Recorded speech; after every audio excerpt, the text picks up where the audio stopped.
pues evidentemente le reclamaba mucho, ¿no? Y él hizo una cosa. Teníamos el Campus Party, yo creo que era el de Valencia el siguiente, y entonces dijo, oye, ¿y por qué no utilizamos esto del Twitter para pedirle a los campuseros qué es lo que quieren que Telefónica lleve a la Campus Party? Y él lanzó esa pregunta, puso, oye, yo soy el CEO de Telefónica en Latinoamérica, ¿qué queréis que os llevemos al Campus Party? ¿Qué pasó? Que la gente le empezó a contestar a lo bestia, ¿no? Se le saturó la cuenta suya de Twitter, pero lo importante no era la cantidad de respuestas, lo importante es que la gente le pedía cosas que no entendíamos. Y entonces yo me acuerdo que estaba con él y decía, oye, ¿esto el IPv6? Claro, que ahora todo el mundo más o menos, y sobre todo en este entorno todo el mundo lo entiende, pero en aquel momento no, ¿no? Y yo me acuerdo de empezar a buscar tecnologías que la gente no estaba pidiendo y cosas que la gente no estaba pidiendo porque no sabíamos, ¿no? Y él empezó a pensar y dijo, oye, ¿cómo es posible que la gente que van a ser primero nuestros clientes y segundo la gente que van a estar desarrollando productos y servicios para nosotros nos están hablando de cosas que nosotros no conocemos lo que son, ¿no? Y yo creo que ese fue mucho el origen de Wayra, porque empezó a pensar, oye, necesitamos estar más cerca de estas personas, ¿no? Necesitamos entender cuáles son sus modelos de negocio, cómo se relacionan, qué tipo de tecnologías son las que buscan y sobre todo porque estos van a ser los que van a ver el futuro, que en el fondo es la gente que anda por aquí, los que estéis vosotros aquí en el Campus Party. Entonces yo siempre le estoy muy agradecido a Campus Party porque eso fue parte del origen de Wayra, ¿no? Luego pasó otra cosa en un Campus Party que fue yo creo que el de México, ¿no? Y yo seguía trabajando con José María Álvarez Payete y dijo, oye, vamos a darnos una vuelta, vamos a preguntar a la gente qué opinan de Telefónica, ¿no? Y entonces nos sentamos al lado de un campusero que estaba en la zona de gaming, yo creo que era, y le preguntamos, oye, ¿tú qué opinas de Telefónica, ¿no? Y el tío nos contestó esto, ¿no? Nos dijo, oye, ¿habéis visto la película El sexto sentido? ¿La habéis visto, no? Algunos. Y José María le contestó sí, dice, bueno, pues vosotros sois los muertos, ¿no? Entonces él se quedó un poco preocupado con esa respuesta, ¿no? Dijo, oye, ¿por qué, no? Dice, porque todo lo que está pasando aquí, vosotros no os enteráis de nada, ¿no? Entonces eso le dio a él también pie a empezar a pensar que teníamos que innovar, que teníamos que cambiar y que teníamos que empezar a ver ese futuro y transformarnos por toda la revolución digital que estaba viniendo, ¿no? Que ya estábamos en ella. Y de eso os quiero hablar, ¿no? Esta presentación, no sé si lo habéis visto por ahí o no sé si lo ha dicho quien me ha presentado, se llama Surfing the Tsunami, ¿no? ¿Esto qué quiere decir? Lo que estamos viendo y los que estáis aquí, esto normalmente cuando voy a algún otro sitio lo explico, que es lo de la revolución tecnológica, pero aquí no hace falta, ¿no? Aquí lo que creo es que tenéis todos claros que estamos viendo una revolución tecnológica que seguramente va a tener más importancia en la humanidad que la revolución industrial. Entonces, en esto tienes dos opciones. Esto es el tsunami, que por eso se llama así la presentación, esto es el tsunami que viene, ¿no? Tienes dos opciones, o que el tsunami te ahogue y que te lleve por delante, o pillar como el de la foto y agarrar una tabla de surf y empezar a surfear, ¿no? Telefónica decidió hacer lo segundo hace unos años, ¿no? Y la tabla de surf es lo que os contaré ahora, muchas de las iniciativas, muchas de las maneras de transformarnos que tenemos en Telefónica para capturar todo ese valor que viene del mundo digital. Os voy a hablar de eso, os voy a hablar cómo lo ha hecho Telefónica y por último, un poco con mi corazón de Wayra, lo que sí recomendaré, porque entiendo que algunos de vosotros o algunos de los que nos están viendo en streaming estáis pensando en tener algún proyecto tecnológico, estáis tratando de montar una startup y lo que haré es dar algunas recomendaciones no basadas en pura experiencia, nada de, yo no soy un gurú creo que no soy un gurú de nada, pero lo que sí he tenido son 4 años de experiencia en ver más de, no sé, hemos podido ver más de 20.000 proyectos de innovación tecnológica, ¿no? Con lo cual terminaré dando algunos consejos, ¿no? Bueno, para empezar, si nosotros ahora mismo nos sentáramos y fuéramos el comité de dirección de Telefónica o de una telco, en principio podíamos analizar algunos datos que nos pondrían muy contentos, ¿no? Y que nos veríamos como un futuro, como dice la presentación, de color de rosa, ¿no? ¿Y por qué? Bueno, pues nosotros nos dedicamos a Telefónica se dedica y otras telcos lo que se dedica, sobre todo ahora, es a vender datos, ¿no? Y si vemos la extrapolación o la perspectiva que tenemos del consumo de datos en el futuro, en los próximos 5 años, sobre todo desde el mundo de los smartphones, lo que va a pasar es que se va a multiplicar por 5. Con lo cual, si estuviéramos aquí todos en el comité de dirección de Telefónica o de cualquier otra telco, diríamos, bueno, pues estamos muy bien, nos podemos ir a tomar una cerveza y vamos a ganar mucho dinero y esto no pasa nada, ¿no? Pero ¿qué es lo que pasa? Que al mismo tiempo que tenemos esa perspectiva de crecimiento en lo que es el consumo de datos, nuestros clientes siguen creciendo, lo cual son buenas noticias, pero nuestro margen y nuestra facturación va cayendo. Entonces dices, bueno, ¿qué está pasando aquí, no? Aquí hay algo que no concuerda. Resulta que lo que vendemos la gente, cada vez la gente consume más lo que vendemos, cada vez tenemos más clientes, pero por otro lado, cada vez tenemos menos margen y tenemos menos ingresos, ¿no? Algo está pasando, ¿no? ¿Y qué es lo que está pasando? Que no hay correlación entre el tráfico, entre el consumo de datos y los ingresos, ¿no? Y entonces, esto es lo típico, la pregunta es ¿quién se me está comiendo la merienda, ¿no? O sea, ¿quién me está haciendo esto, ¿no? ¿Quién se está llevando ese valor? ¿Qué es lo que está pasando? Es que en el mundo de ahora, donde el consumo de datos es tan importante, las telcos no se diferencian tanto, no tenemos un valor diferencial. Y quien se está llevando verdaderamente el valor de todo esto son lo que se llama, y conocéis todos, las over the tops, ¿no? La gente que por encima de las redes que montan las telcos, monta sus productos y sus servicios, ¿no? Los Googles, los Facebooks, los WhatsApps de turno, ¿no? Pero por otro lado también, lo que está pasando es que estamos, y quizás esto es mucho más importante, es que esta revolución tecnológica lo que está pasando es que va a una velocidad que nunca habíamos visto antes, ¿no? Y para mostraros dos ejemplos, ¿no? Esta diapositiva lo que veis es que cuánto ha tardado un producto no tecnológico, porque está el coche ahí también, pero un producto en llegar a tener una penetración del 100% en hogares en Estados Unidos, por ejemplo. Como veis, el teléfono tarda a tener una penetración bastante considerable, casi 70 años, pero luego la adopción de Internet es mucho más exponencial, ¿no? Con lo cual, la velocidad a la que se están desarrollando los productos tecnológicos a día de hoy, la revolución tecnológica lo que está haciendo es que vaya mucho más rápido, ¿no? Y para poner otro ejemplo, el tiempo que tardan un producto y servicio en llegar a los 100... ¿Quién de vosotros sabe cuál es el producto o servicio que menos tiempo ha tardado en llegar a los 100 millones de clientes? El teléfono tardó 75 años en tener 100 millones de clientes en el mundo. Bueno, pues el servicio que menos tiempo ha tardado, ahí veis el teléfono, ha sido el Candy Crush. El Candy Crush ha tardado solo 1 año y 3 meses en llegar a 100 millones de clientes, ¿no? ¿Qué pasa? Que estamos viendo un entorno que hay que adaptarse y hay que ir muy, muy rápido, ¿no? Hay que ser capaz de girar, de adaptarse a la tecnología y sobre todo ser más rápido e intentar ir detrás de la tecnología, pero justo detrás, ¿no? Y ese es uno de los grandes retos que tenemos. ¿Qué es lo que está pasando también? Que es que además los costes de la tecnología, al mismo tiempo que todo está pasando, de la velocidad, de que cada vez encontramos más productos y servicios desde el punto de vista tecnológico, la tecnología está cayendo, el coste de la tecnología, con lo cual es mucho más barato para la gente desarrollar productos y servicios tecnológicos, ¿no? Todo esto, además, lo que sucede es que la velocidad o cómo se desarrollan estos productos y servicios no es que vayan rápido, es que lo hacen de una manera exponencial. Cuando hay de exponencial es esta curva que hace así, porque lo que estábamos acostumbrados es que los crecimientos de estos productos, de estos servicios eran de manera lineal, ¿no? ¿Y qué está pasando? Que estamos viendo muchos productos, muchos servicios tecnológicos que lo que tienen es un inicio, como pone ahí, más bien como decepcionante, que no es tanto decepcionante, es que tienen un inicio donde quizás los consumidores ni siquiera son conscientes de que lo quieren, ¿no? Steve Jobs decía eso, ¿no? Tú tienes que ir al cliente y le tienes que explicar lo que realmente quiere, él no lo sabe. Él no lo sabe y por eso lo quiere, ¿no? Y eso es lo que pasa, que hay un primer momento con estos productos, estos servicios, que todavía nadie entiende nadie les da valor hasta que llega un momento, que es ese punto de inflexión que veis ahí, You Are Here, que tienen un crecimiento exponencial, ¿no? ¿Qué pasa? Ese tipo de crecimiento, aparte de la velocidad que hemos hablado antes, ese tipo de crecimiento hace que mucha gente haga interpretaciones erróneas de lo que va a pasar en el futuro. Y ahí tenéis algunas frases que son bastante memorables, de gente muy importante y supuestamente muy lista, y lo eran, respecto a predicciones futuras, ¿no? Ahí vemos cómo hay gente que dice que Apple, en el año 97 que Apple estaría muerta, ¿no? O el presidente IBM que decía que pensaba que en el mundo solo habría mercado para 5 computadoras, ¿no? Ahora, después de verlo, y luego hablaré de eso, ¿no? A toro pasado, como decimos en España, es muy fácil decirlo, ¿no? Pero en ese momento lo que pasa es que estaban en ese momento bajo de la curva y que todavía no veían la necesidad de ese servicio.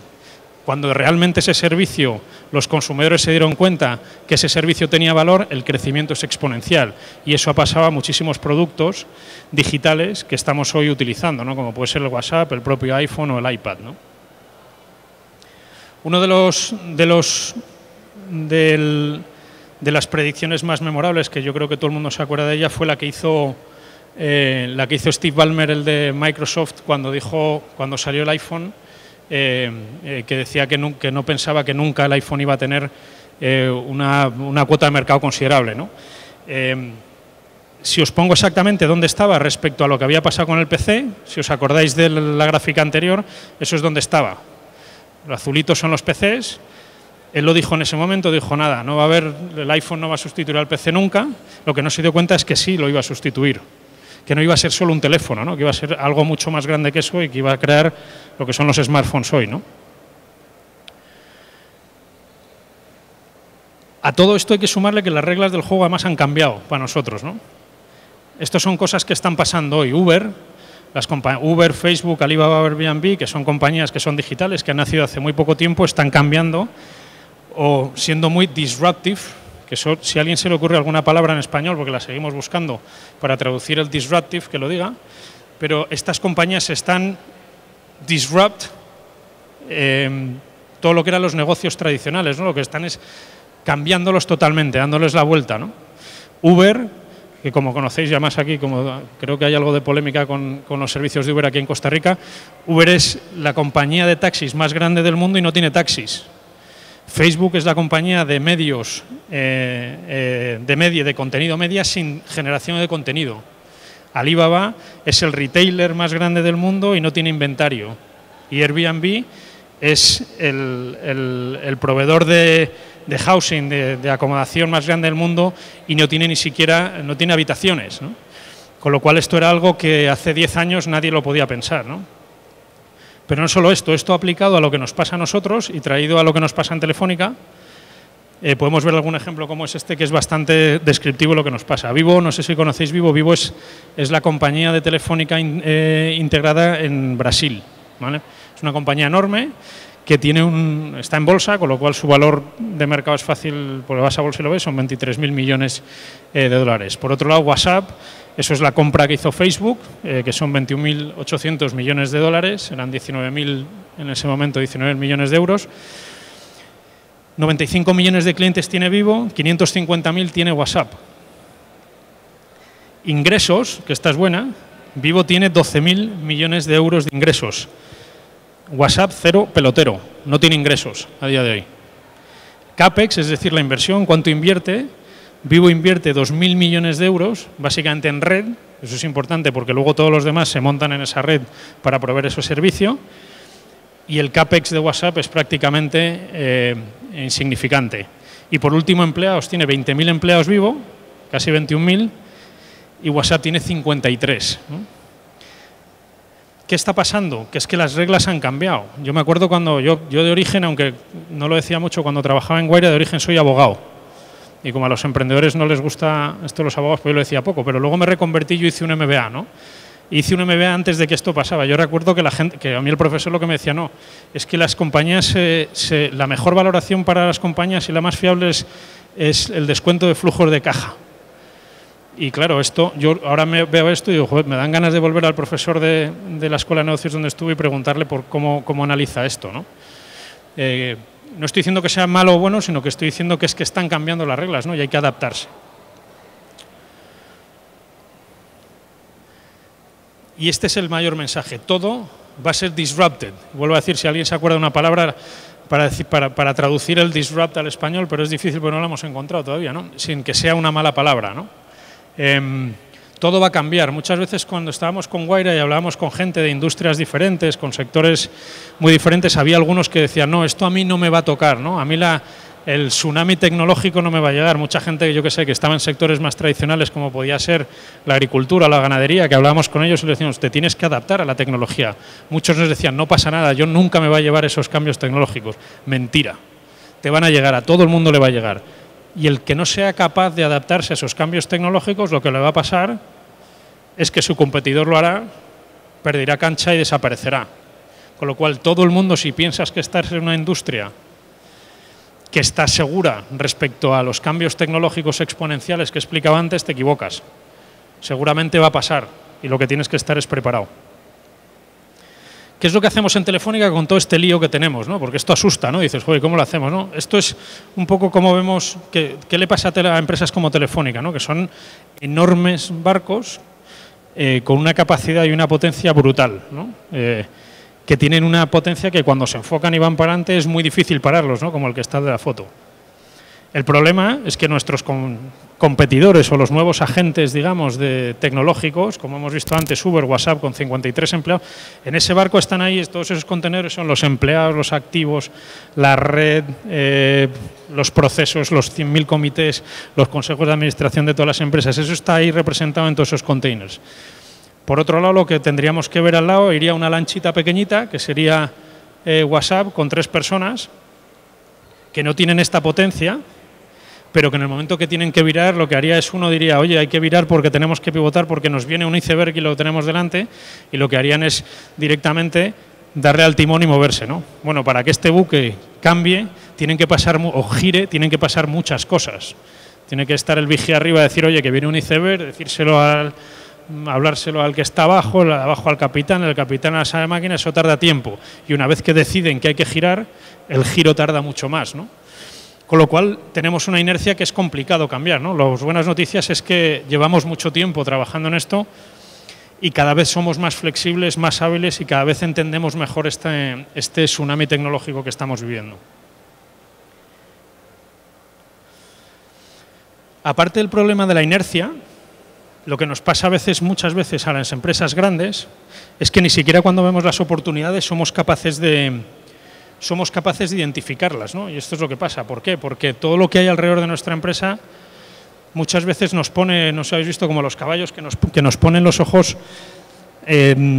tapones para que no veamos lo que hay a nuestro alrededor, ¿no? Porque cuando lo vemos no lo identificamos como una oportunidad, porque todo lo que hay alrededor nuestro nos dice que eso no es una oportunidad aunque lo sea, ¿no? Es el chiste que encuentran una gallina de huevos de oro y lo que pasa es que no van a saber explotarla porque no están los procesos o porque no tienen budget para ello, no tienen presupuesto para ello, ¿no? Y eso es otro problema, ¿no? Que hay que cambiar el mindset de explotación a exploración, ¿no? Cada vez más exploración y menos explotación.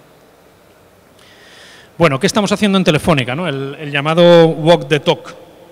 En primer lugar, esto es un tema que lo que hace falta son recursos, ¿no?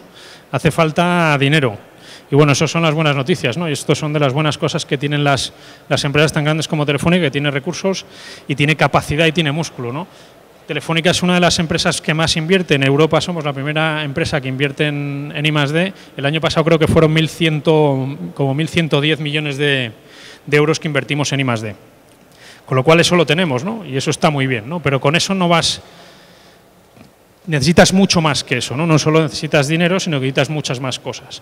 ¿Qué es lo que se necesita? Organizarte, ¿no? Muchas veces tienes que organizarte de manera digital y Telefónica lo ha hecho también y desde hace unos años nos hemos organizado de manera que la parte digital tiene un componente muy importante dentro de los negocios de Telefónica. ¿Cómo lo hacemos? Pues más o menos vemos la gente que estamos metidos en temas de innovación, lo que vemos son como 3 horizontes. Uno primero, que es el que estamos viviendo ahora, productos, servicios o sectores que están generando ingresos ya, pero que vienen del mundo digital, como pueden ser los servicios cloud, los servicios en la nube, o como puede ser la publicidad o el vídeo.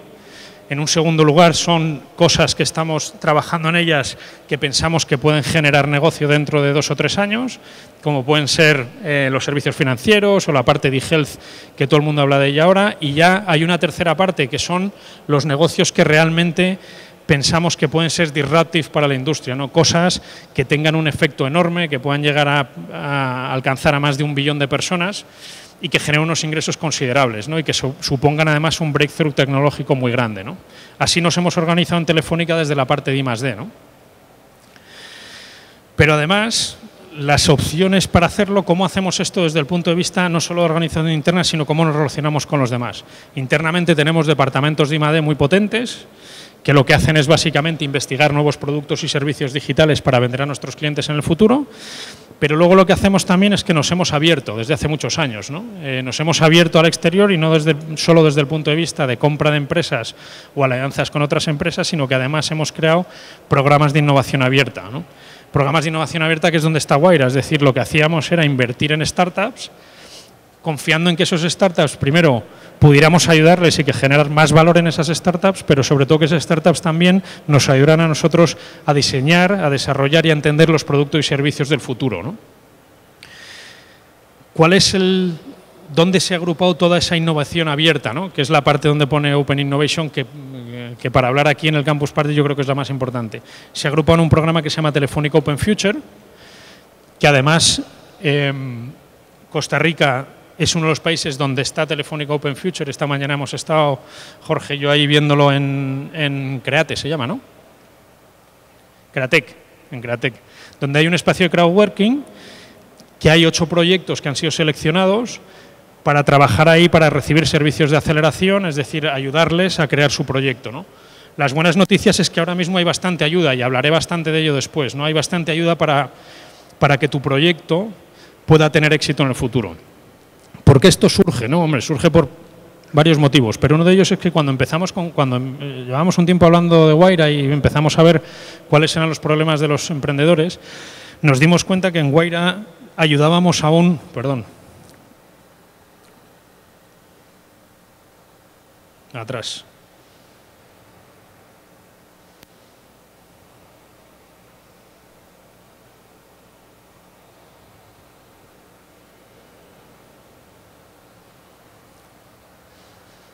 Esto nos pasa a los avances tecnológicos.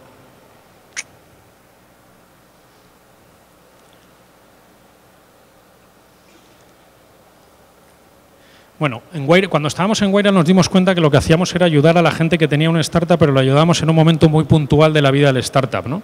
Y nos dimos cuenta que el famoso Valley of Death, que se habla en Silicon Valley, que muchas veces es la financiación que nosotros proveíamos en Wayra, estaba en otros muchos sitios y por otros muchos motivos, ¿no? La gente podía morir o los proyectos podían morir por otros motivos que no eran solo la financiación. ¿Cuáles eran esos? Bueno, en principio la educación, y pensábamos, oye, es que la gente que viene aquí lo que teníamos que haberles ayudado, no solo en la parte de Wayra, sino teníamos que haberles ayudado en las universidades, ¿no? Y por eso creamos programas como Talentum. ¿Qué pasaba? Que luego había gente que parecía una tontería, pero que era muy importante para ellos tener un espacio físico para trabajar. Por eso creamos los espacios de crowdworking. La gente que tenía un proyecto que había pasado por Talentum, que estaba en los espacios de crowdworking trabajando y podían tener un proyecto que podía tener valor, lo que hacíamos era invertir en ellos y les metíamos en Wayra. Al salir de Wayra, lo que pasa con las compañías normalmente es que buscan una segunda ronda de financiación, que es una ronda mayor de la pequeñita que dábamos en Wayra, que era solo de $50.000, y lo que montamos son unos fondos de inversión que son los fondos Amerigo. Además, teníamos fondos internos en Silicon Valley que utilizábamos para esas compañías. Con lo cual, lo que hicimos es crear una cadena para todos esos emprendedores y todas esas startups para que tuvieran ayuda puntual en el momento puntual donde iban a tener ese problema, ¿no? Y lo que contábamos era, oye, deberíamos ser capaces de encontrar un estudiante de 18 años que tiene un proyecto, o al menos que tiene mucho talento y que pensamos que puede tener un proyecto innovador, tecnológico y con valor en el futuro, deberíamos ser capaces de acompañarle durante todos estos pasos hasta sacarle bolsa en el Nasdaq, ¿no? Eso es como la historia que nos encantaría cumplir, ¿no? Esto lleva poco tiempo, Open Future lleva abierto 1 año y medio, pero confiamos bastante en que esto siga funcionando, ¿no? Y aquí en Costa Rica, como os he dicho, hay Open Future. Bueno, ¿qué nos ha pasado con los años que llevamos en esto, ¿no? Que llevamos 5 en Wayra y 1 y medio con Open Future? Que hemos aprendido, yo creo que lo más importante es el aprendizaje, ¿no? Y volviendo un poco a lo que es Telefónica, una de las grandes diferencias que hemos visto entre empresas como Telefónica y los startups, quizás la más importante, es que lo mejor que tienen los startups es que aprenden muy rápido. Y empresas tan grandes como Telefónica y como otras empresas más grandes les cuesta más aprender. ¿Por qué aprenden rápido? Porque iteran muchísimo con el cliente, porque son capaces de lanzar un producto un lunes, medirlo el martes, si no funciona cambiarlo el miércoles y lanzarlo el jueves, ¿no? Eso para una empresa como Telefónica es más complicado. Con lo cual no es un tema de los startups, mucha gente dice, no, es que estos startups lo que pasa es que tienen gente muy joven, muy talentosa, y no es eso. Lo más importante es que aprenden, porque en Telefónica también hay gente talentosa, iba a decir joven, pero teniendo aquí a Humberto y a Jorge delante no me atrevo a decir joven, pero sí hay talento, claramente. Entonces, si hay talento, si hay gente joven, si hay gente que sabe un montón de tecnología, lo que nos pasa es que muchas veces no somos capaces de aprender rápido, ¿no? Y cambiar, pivotar, como se dice en el lenguaje de los startups. Bueno, ¿qué hemos aprendido? Yo hice esto para algunos de vosotros que seguramente pensáis que o estáis pensando en un proyecto, o tenéis una startup, o estáis ahora empezando a pensar. Mucha gente cuando entra en el campus, lo que tiene muy bueno el campus, entre otras cosas, es que empiezas a conectar con otros y de aquí salen luego proyectos, ¿no? Conoces gente y dices, oye, ¿por qué no hacemos esto juntos, ¿no? Bueno, pues aquí van algunos consejos. Pongo una rana porque a mí hubo un momento que cuando yo salí de Guaira, creo que habían mandado como 23.000 proyectos de innovación tecnológica, ¿no? Y a mí me preguntó, una vez estábamos en un escenario como este y alguien me preguntó, ¿y cómo te sientes teniendo 20.000 proyectos de innovación tecnológica para analizar? Y yo había una expresión en inglés que era "It feels we're kissing a lot of frogs", ¿no? Que estamos besando ranas.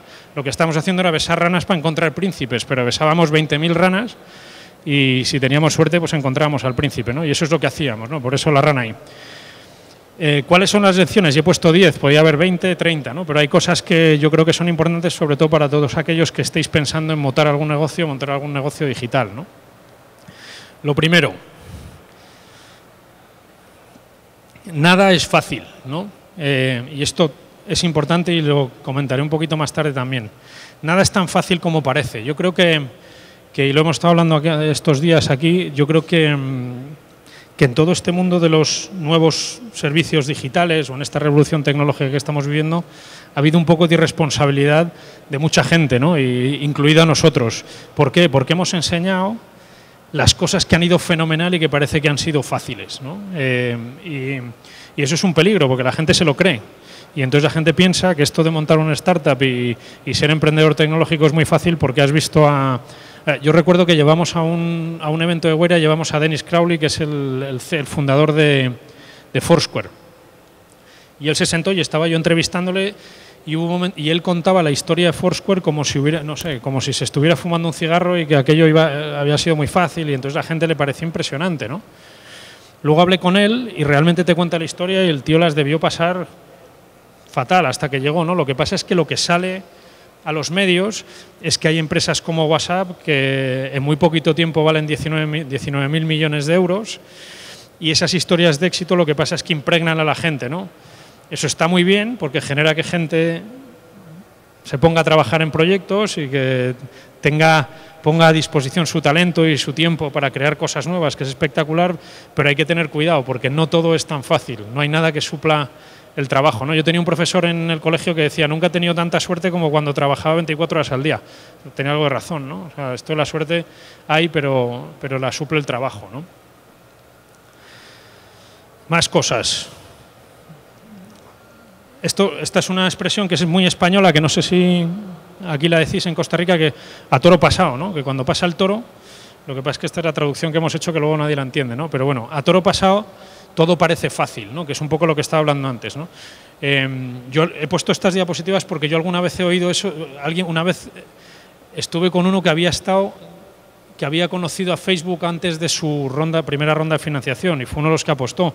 Y él decía, no, yo sabía que Zuckerberg lo iba a hacer porque tenía esa mirada especial, ¿no? Y yo, pues, estos no tienen una mirada especial, o sea, estos tíos son tíos normales que es muy fácil decir luego que tenía una mirada especial, no es verdad, nadie, o sea, a mí muchas veces me preguntan en Guaira, oye, ¿cuántos de estos proyectos van a valer más de 10 millones de euros dentro de 10 años? Yo decía, si yo supiera eso no estaría aquí, estaría en las Bahamas, porque es muy difícil, ¿no? El 80% de las startups mueren muy pronto, ¿no? Y es muy difícil saber cuáles van a tener éxito o no.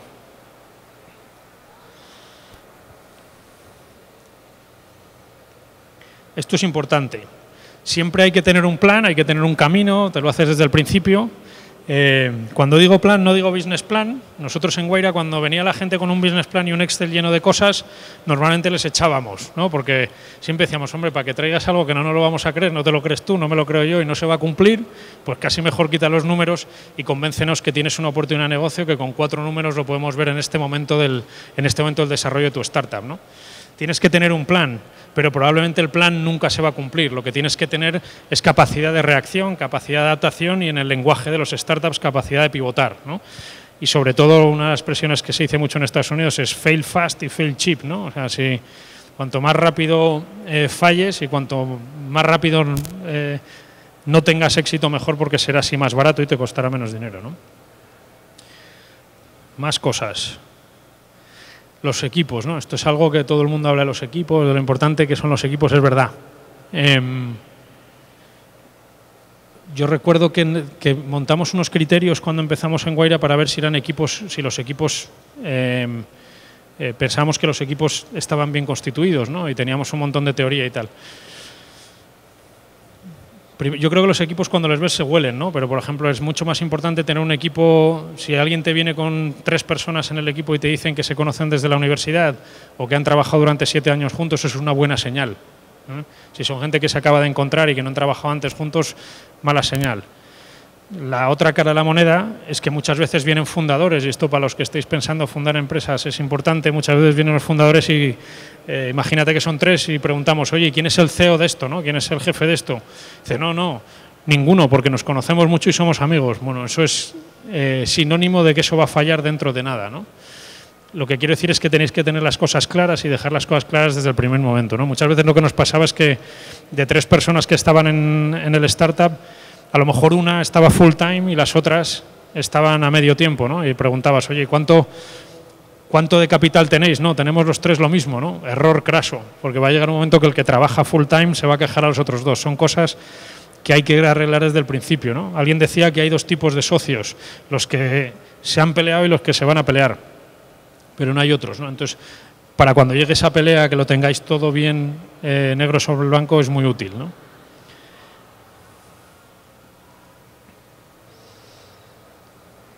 Esto es importante. Muchas veces sí, aquí que habrá... ¿cuántos sois ingenieros aquí? Bueno, bastante gente. Esto lo digo porque cuando empezamos Wayra, yo recuerdo que me vino un ingeniero y me dijo, oye, Gonzalo, ¿te gusta mi proyecto? Y yo le dije, sí, pero está fenomenal, pero ¿cómo vas a ganar dinero? Y me dijo, no lo sé, pero es bueno, ¿no? Digo, ya, pero es buenísimo. Pero ¿cómo vas a ganar dinero? Y me decía, no lo sé, pero es bueno. Digo, sí, es muy bueno. Pero no te puedes enamorar de tu proyecto, tienes que ser realista. Es bueno enamorarse, pero tienes que entender todo lo que pasa y todo lo que es necesario para que un proyecto funcione, no solo lo que ves tú y no solo de lo que tú estás enamorado.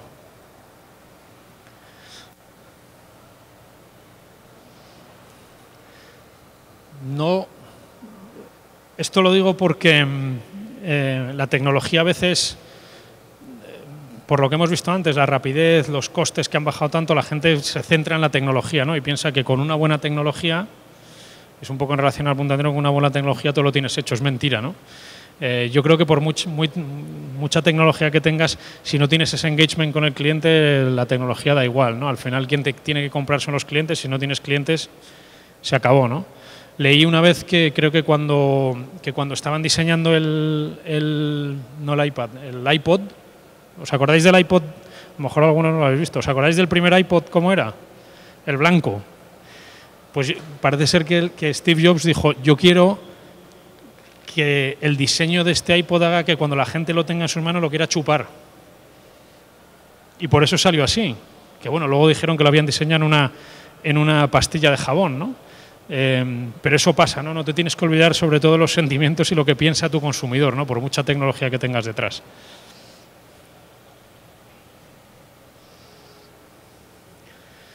Esto es importante. Muchas veces la gente dice la gente busca financiación y anda buscando inversores ángeles en una primera etapa, luego quiere buscar fondos de inversión y lo que quieren es dinero y solo piensan en el dinero que les va a venir de fuera. La mejor financiación que hay es de tus clientes, ¿no?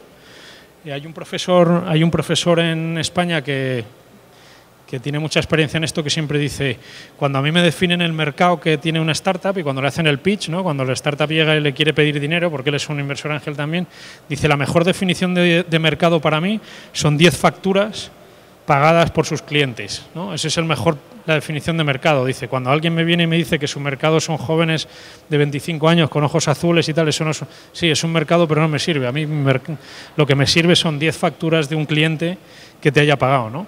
Esa es la mejor financiación que hay que buscar eso. Es verdad que hay veces que para seguir creciendo necesitas financiación de fuera, pero no hay mejor financiación que la propia que te dé los clientes. Financiación, palabra importante. Cuidado con los políticos. Esto no sé si aquí lo estáis viviendo en Costa Rica, pero lo hemos vivido bastante en España. En España hemos pasado, algunos lo sabréis, hemos pasado una grave crisis económica, seguimos, depende a quién le pregunta, la estamos pasando, otros la hemos pasado, otros seguimos en medio, ¿no? Pero lo que sí ha pasado es que muchos políticos que hemos conocido y que han venido a Guaira y que han estado muy cerca nuestro, lo que decían es que en los emprendedores y en la gente que tenía ideas de negocio estaba la salida de la crisis, ¿no? Porque estos son los que generan riqueza. Es cierto, ¿no? Que las pymes son las que generan riqueza y que ese tejido productivo hay que alimentarlo continuamente, pero los emprendedores no tienen las espaldas tan anchas, ¿no? Como decimos en Telefónica, no puedes poner tanto peso encima de los emprendedores, ¿no? Yo que conocía muchísimo a la gente, a los emprendedores que estaban en Guaira, cuando venía algún ministro y decía, en vosotros está la salida de la crisis, y yo pensaba, joder, suficiente tienen estos sufriendo lo que sufren todos los días como para que encima les pongan encima de sus responsables, o sea, que sean responsables de sacar este país de la crisis, ¿no? Así que cuidado con esas cosas. Dos últimas. Yo no soy emprendedor, yo de hecho que el otro día me asusté pensando, lo hablaba con Jorge, yo llevo 18 años trabajando en Telefónica, ¿no? Pero siempre decía que era el tío más afortunado de todo Telefónica, porque yo trabajaba con emprendedores todo el día, estaba todo el día con emprendedores, con gente súper innovadora, con unas ganas de comerse el mundo enorme, y yo tenía la ventaja que me pagaban al final de mes todos los meses, ¿no? Con lo cual era una posición muy cómoda, ¿no? Pero lo que sí que he visto es que esto es importante, que realmente hay una oportunidad para la gente que quiere crear cosas, ¿no? Crear cosas, crear futuro y crear empresas, ¿no? Ser tu propio jefe, ¿no? Y es una opción. Y es una opción que yo, si os soy sincero, cuando entré en Telefónica no la pensaba, ahora que está metido en Guaira, digo, joder, esto tiene su aquel, ¿no? Y creo que es saludable que haya muchísima gente inventando el futuro y sobre todo que es muy reconfortante hacerlo, ¿no? Y la última, esta es importante. He incumplido algo además que siempre pienso. Yo siempre cuando presentaba siempre decía, hay una palabra que diré varias veces y hay que decirla, que es ecosistema, ¿no? Solíamos bromear diciendo que si no decías 3 veces ecosistema en la misma presentación, Justin Bieber sacaba un nuevo disco. Y siempre nos reíamos con eso y la gente decía ecosistema, ecosistema, ecosistema. Joder, increíblemente no lo he dicho, ya lo he dicho 3 veces, con lo cual estamos tranquilos. La palabra ecosistema es la clave. Cuando nos preguntaban, oye, ¿qué diferencia hay entre...? Siempre todo el mundo te pregunta lo mismo, oye, Silicon Valley y tal, ¿y por qué Silicon Valley? O vamos a crear un Silicon Valley en Madrid, o vamos a crear un Silicon Valley en San José, es como que todo el mundo habla de eso, ¿no? Y la gran diferencia entre esas ciudades y Silicon Valley es el ecosistema, ¿no? Silicon Valley no hay una cosa que digas, es por esto que funciona, ¿no? Silicon Valley es una multitud de agentes que son necesarios para que empresas tecnológicas tengan posibilidades de éxito, que trabajan juntos, ¿no? Desde las universidades, desde las aceleradoras, desde la empresa privada dando oportunidades, desde el punto de vista de contratarlos como proveedores, financiación de business angels, hay establecidos muchos business angels, fondos de inversión, incentivos desde el punto de vista del gobierno, sobre todo fiscales, que siempre hay un problema. Entonces, todo eso hace que se cree un ecosistema. Las buenas noticias de esto es que es cierto que hace, no sé, 15, 20 años, aquel que tenía un proyecto y que a lo mejor estaba en San José y tenía un proyecto aquí que había montado a la salida de un campus party, lo primero que tenía que hacer era, oye, ¿cómo me voy a Silicon Valley para que esto funcione, ¿no? Lo bueno de ahora es que eso ya no existe. Vamos, puedes hacerlo, pero tienes la opción de no emigrar y quedarte en tu país y que mucha gente te ayude a que tu proyecto tenga éxito, ¿no? Y Open Future, que está aquí en San José, es un ejemplo de ello, ¿no? En un informe que hicimos hace unos años que se llama el Startup Genome, lo que hicimos es comparar Silicon Valley con otras ciudades que había en el mundo respecto a cuánto bueno era el ecosistema comparado con Silicon Valley, es decir, Silicon Valley número 1. Lo bueno es que hay opciones, ¿no? Ahora mismo en Latinoamérica hay sitios como Sao Paulo, Chile con los programas que está haciendo el gobierno, evidentemente en Europa, o sea, Londres, Madrid, Barcelona, Berlín. Hay muchísimos sitios para que tus proyectos puedan tener éxito, ¿no? Y eso son buenísimas noticias, ¿no? Y eso es todo. Yo no sé si tenéis alguna pregunta, espero no haberos aburrido. Si son fáciles, intentaré contestarlas. Si yo tengo 3, ¿las puedo hacer seguidas o...? Bueno, hago la primera. La primera es fácil. 2, 3 proyectos que hayas visto a lo largo de todos estos años y que realmente te han impresionado. Yo recuerdo uno que contaste una vez en Madrid, que era que te metías en una web, decías cómo eras, cuánto pesabas, qué altura tenías, qué gustos tenías de fútbol, de política, de restaurantes, y te ponían cómo te tenías que vestir y dónde tenías que comprar. Como ese que me llamó mucho la atención, alguno que te haya parecido disruptive. O sea, me llamó la atención uno que tuvimos por varias razones. Uno que nosotros en Wayra lanzamos en Colombia, ¿no? Y no teníamos, bueno, una de las decisiones más importantes que tomamos en Wayra cuando empezamos es que no teníamos ni idea de hacerlo, ¿no? Y yo creo que eso es importante también, tomar ese tipo de decisiones de, oye, ¿somos conscientes que no sabemos? No sabemos. Bueno, pues, y eso te ayuda mucho a crear, ¿no? Y no apareció ningún gurú de Telefónica alrededor diciendo que él sabía un montón, y eso fue muy bueno porque así nos dejó equivocarnos, ¿no? Y lo cuento porque lanzamos la convocatoria en Colombia y entonces vinieron 481 proyectos en Colombia. No teníamos ni idea yo me había jugado un cordero, que yo soy de una parte de España, Segovia, donde se trafica bastante con corderos. Lo perdí, porque yo dije, no van a venir más de 200, lo perdí, encantado lo pagué. Y yo dije, oye, nos tiramos ahí unas noches evaluando los proyectos, no sabíamos muy bien cómo evaluarlos, pero yo me di cuenta que había proyectos muy graciosos. Y entonces dije, ¿por qué no? Teníamos tiempo y dije, vamos a hacer un reverse ranking. Es decir, vamos a hacer los proyectos más absurdos que han venido, ¿no? Y sacamos 3. Uno que era un tío que nos había mandado un trípode, el diseño de un trípode que tenía, no sé si medía 90 metros, para sacar fotografías aéreas, cuyo objetivo era mejorar la seguridad aérea, porque habría menos aviones tomando fotos, porque él tenía un trípode de 90 metros. Había otro que era una pasada, que era una red social de suicidas, que yo hablé personalmente con el tío para preguntarle si la curva de clientes iba para arriba. Pues bueno, era un lío. Y el tercero, que es del que voy a hablar, que era curioso, era una tecnología que te ayudaba a detectar el celo bovino, el celo de las vacas. Entonces, bueno, el sistema era que se filtraban y había un jurado externo, y de repente empezamos a filtrar los proyectos con gente telefónica, y el celo bovino fue avanzando, ¿no? Las siguientes fases, y avanzaba y avanzaba hasta que llegó a la final, ¿no? Y lo hicimos en un campus party en Colombia. Y entonces el jurado eligió el celo bovino, ¿no? Y lo eligió entre los 10 proyectos mejores de los 481. Entonces primero eso nos dio una lección enorme, porque dijimos, joder, hemos hecho un reverse ranking diciendo cuáles son los peores proyectos, lo hemos mandado a expertos y estos tíos han dicho que esto funciona, ¿no? O sea, que tiene valor, y realmente nos dimos cuenta, ojo, que estamos metiéndonos en un lío que no tenemos ni idea, ¿no? Lo del celo bovino, además, cuando hablamos con él, que yo, pues, bueno, me invitó a su boda y todo, pero el Edgar, que era un par de ingenieros de, creo que eran de Medellín, sí, eran de Medellín, que te explicaba, ¿no? Y si queréis, si tenéis, os lo explico en 2 minutos porque era bueno. El celo de las vacas solo se detecta de manera visual. Si hay aquí alguien que se dedica a esto, que lo corrobore, pero yo lo corroboro con una amiga mía que es veterinaria. Solo se detecta de manera visual, es decir, que tú tienes que ver cuando la vaca está en celo, y lo que haces es que en el momento que sabes que está en celo, la inseminas artificialmente para generar mejores terneros, ¿no? Eso genera eficiencias, mejor carne, etcétera, etcétera, con lo cual la productividad de esas ganaderías es enorme, ¿no? ¿Qué pasa? Que para ver que las vacas están en celo hay un par de métodos, ¿no? Aquí ¿me está viendo mucha gente, no? No. Bueno, lo que puedes utilizar, normalmente se utiliza un toro que se llama el toro con el pene desviado, ¿no? Que como su propio nombre indica, pues es un toro con el pene desviado que tiene poca autoestima y entonces monta las vacas, ¿no?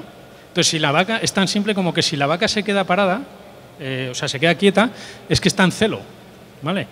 Y si sale zumbando, corriendo, pues es que no está en celo, ¿no? Pero claro, tiene que haber un ganadero que lo vea, es decir, que vea que la vaca ha sido montada y que la vaca se queda quieta. ¿Qué pasa? Que el problema de eso es que en las extensiones tan grandes que había en Colombia de campo, y aparte que a lo mejor no sé cuánto duraba el celo, pero podía pasar por la noche, ¿no? Y entonces no lo podías ver y tenías que verlo, ¿no? Entonces estos tíos diseñaron un chip RFID que se le ponía en la cola de la vaca, de todas las vacas.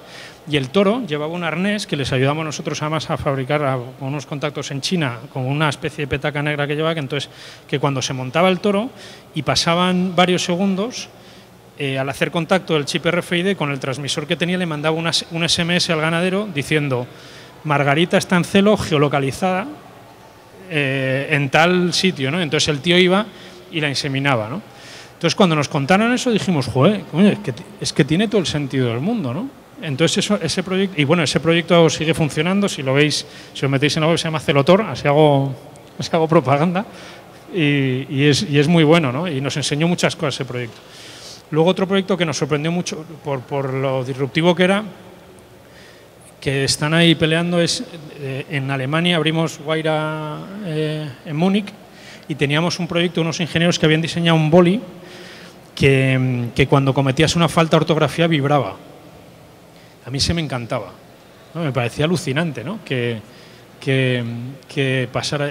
Han tenido sus problemas, no ha sido fácil, están en ello, ¿no? Pero quizás esos dos, bueno, hemos tenido, no sé, es que hemos acelerado 480 proyectos, pero esos eran como los que decía, qué curioso, ¿no? Hemos tenido muchos proyectos que están enfocados en discapacidad, cosas muy buenas también para la sociedad, ¿no? Y la verdad es que hemos visto de todo, ha sido un... Y luego el saber este tipo de cosas como el celo bovino, pues que te da mucho juego en la barra de un bar, ¿no? Te pones ahí y lo cuentas, ¿no? Son cosas muy interesantes, ¿no? ¿Qué más? Más preguntas. Aquí vamos con la señorita. ¿Ha visto en algún momento alguna integración en los gobiernos de startups? Porque obviamente la empresa privada ya se siente intimidada por la fuerza con la que vienen, pero al fin y al cabo los gobiernos son quienes establecen las reglas del juego. Entonces, para un emprendedor es interesante ese mercado, en especial si quiere hacer un proyecto social, pero es difícil, uno lo ve como casi imposible. ¿Ha visto en algún país algún emprendimiento o una manera en la que haya un camino más corto entre un startup y el gobierno? ¿Pero una startup y el gobierno te refieres a que se integren con el gobierno? ¿O que el gobierno favorezca? Sí, a que cambie las reglas del juego. Por ejemplo, si el gobierno fuera más flexible y viera la manera de integrar Uber al país, no hubiera esa pelea. Creo que no necesita haber una guerra, sino una integración. Sí, o sea, es un tema complicado, ¿no? Todo este tema de Uber y tal es complicado. Yo lo que creo es que, o sea, primero el papel del gobierno, volviendo al ecosistema, tiene un papel importantísimo, ¿no? Que es generar que las startups puedan crecer, ¿no? Desde el punto de vista, bueno, primero tienen que generar en las universidades conocimiento, generar cultura de emprendimiento, etcétera, etcétera. Luego tienen un papel fundamental de quitar trabas administrativas, ¿no? Nosotros hicimos una recomendación a Europa desde Wayra, lo que decíamos, oye, por cada ley que pongas a los emprendedores tienes que quitar 2. ¿Sabes? O sea, simplificación de lío, papeles, eso ha mejorado, bastantes países han mejorado mucho, España ha mejorado mucho. Luego hay una parte importantísima que quizás es la más importante, pero es la más compleja, que es la parte fiscal, y sobre todo no solo para los emprendedores, sino también sobre todo para los inversores ángeles, que son los que al final ponen a pulmón con un riesgo enorme, ¿no? Y eso hay que incentivarlo desde el punto de vista de los gobiernos y no siempre lo hacen. Cosas como establecer programas de stock options, porque los startups no tienen capacidad de pagar sueldos, entonces lo que hacen es, pues te dan acciones a través de programas de stock options. En España es imposible porque están grabados fiscalmente de tal manera que son muy onerosos y no funcionan. Entonces, por un lado eso, ¿no? Por un lado, fomentar y ser parte del ecosistema, parte activa del ecosistema, y fomentar que estos proyectos puedan crecer, ¿no? En lo que dices tú, que ya entiendo que es un tema más de regulación, de oye, ¿qué regulas tú para que estas cosas funcionen? O sea, yo lo que creo es que no se puede poner puertas al campo, que no sé si decís esa expresión aquí, poner puertas al campo, es que esto es imparable. Entonces, por mucho que tú intentes regularlo mucho, va a ser muy complicado, ¿no? Y yo no estoy a favor y en contra de ninguna de las posiciones. Yo lo que creo es que va a tener, sí, o sea, sí van a tener que llegar a algún tipo de entendimiento, ¿no? Nosotros no tenemos Uber en España. Perdonad, no sé, aquí pasará igual, pero lo que pasó es que se fueron a un tribunal, el tribunal dijo que Uber no podía operar en España. Yo creo que va a tener que llegar un momento que todas esas cosas que son nuevas, es que a los gobiernos les está pasando lo que he explicado aquí, o sea, que llega un momento que las reglas del juego han cambiado y nosotros nos estamos adaptando. Pero nosotros somos un transatlántico, pero comparado con el gobierno a lo mejor somos más flexibles y lo estamos siendo en Telefónica. El gobierno tiene más complicado, porque las reglas del juego han cambiado y muchas veces te da la sensación de que no saben por dónde te vienen, ¿no? Y van a tener que adaptarse, ¿no? Lo que sí creo es que, bueno, es que me voy a meter en camisa 11 varas, si opino. Pero vamos, yo lo que creo es que o sea, hay un tema que lo hablaba hoy con alguien que hay cosas que están cambiando y que afectan, es que nos afectan tanto a todo el mundo, que es, yo lo contaba hoy, que es, por ejemplo, el concepto de autoridad, ¿no? Yo antes lo contaba, ¿no? Que yo cuando iba con mis padres en el coche en España y cuando tú querías parar a comer, mi padre, yo le recuerdo siempre que decía, oye, Gonzalo, agarra la guía Camsa. La guía Camsa era una guía que te decía dónde estaban los restaurantes en la carretera, tú te acordarás. Y entonces yo decía, mira, papá, pues aquí en el kilómetro tal, y entonces lo que decía la guía Camsa iba a misa en ese coche. Mi padre se fiaba a la guía Camsa y eso era la autoridad. La autoridad para él era la guía Camsa en ese tema. Los periódicos eran la autoridad, yo que sé, en críticas de cine. Tú ibas a ver una película y tú ibas al periódico y te decía el periódico lo que era bueno. Eso se ha ido al carajo.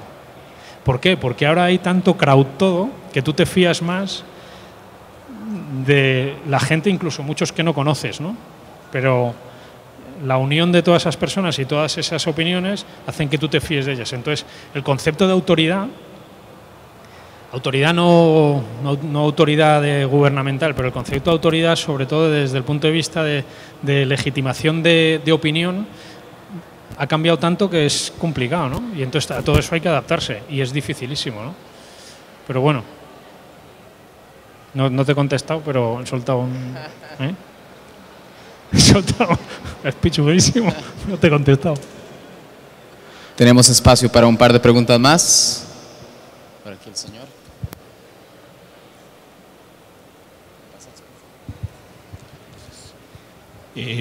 Bueno, primero que todo, muchas gracias por la presentación, muy interesante. Tuve la oportunidad de visitar Guaira en Perú.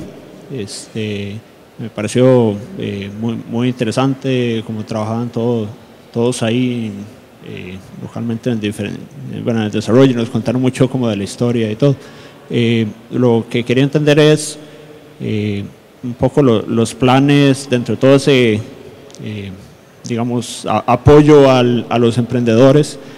¿Cuál es el plan de desarrollo acá en Costa Rica, como la estrategia que va a seguir Telefónica?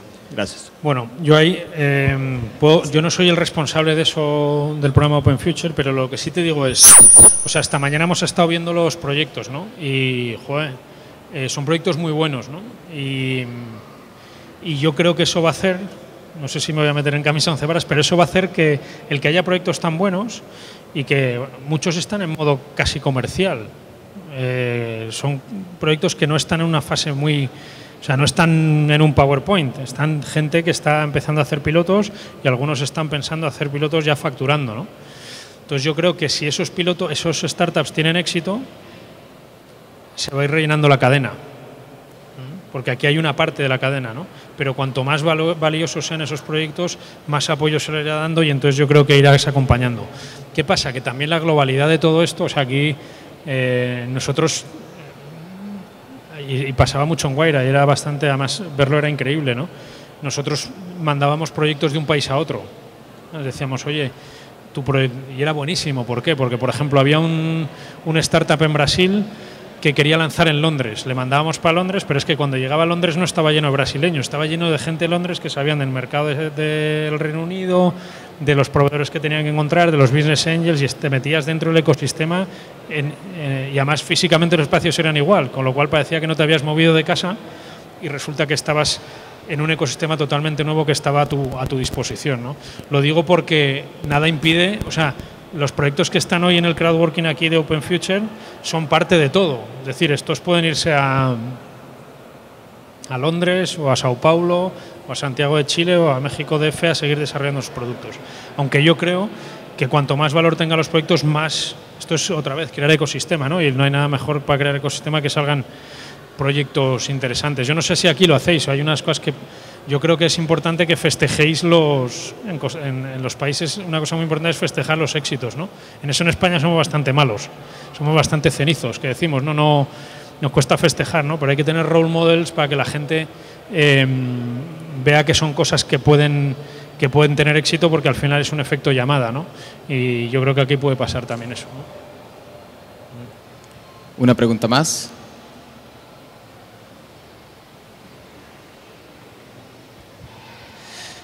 Bueno, impresionante presentación. Nunca pensé que un abogado podía hacer una presentación de este tipo.